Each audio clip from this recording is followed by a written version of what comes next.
Iliman sa iyo ng pagkakahapon at pagkakahapon ng pagkakahapon. Ako sa una, inangin niyo mo paghiluga sa isang babae. Ihamag na mo tanan. Tanan niya ang gusto akong ihamag. Pati akong ibong ang malalaking ihamag na buha.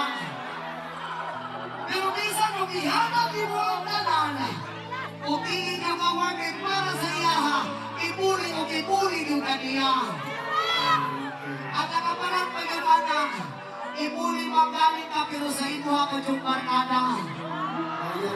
Diba? Ikanang kapangit ang relasyon. Sa kanang ganda o sa kalimutan kanong sa barkada mamagsyong kang ibuli.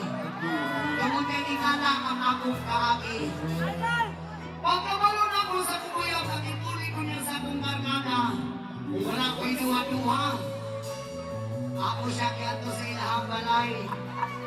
Pag-abot ako sa ilahang balay, ako kinoktok ilang puntahan.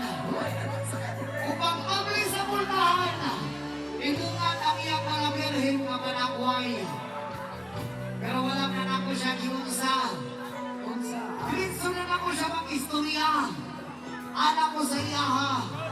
Kung sabihin na sa akong barkada nga walang sa akuha. Kung sabihin ipagitangin mo sa akong barkada nga walang sa akuha. Kamalungoon sa itubang niya sa akuha. Ana siya na mo.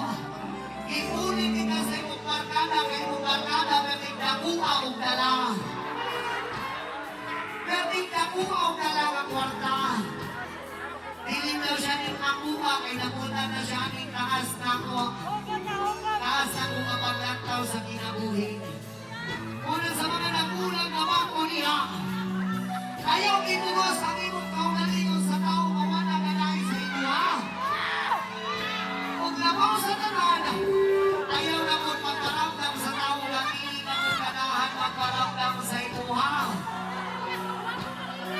Samtang sa iyong malamdaman, pamita o bagong tao magpalibay sa imuha. Kung labaw sa tanan, pamita o bagong tao magpasak-pasak sa imuha.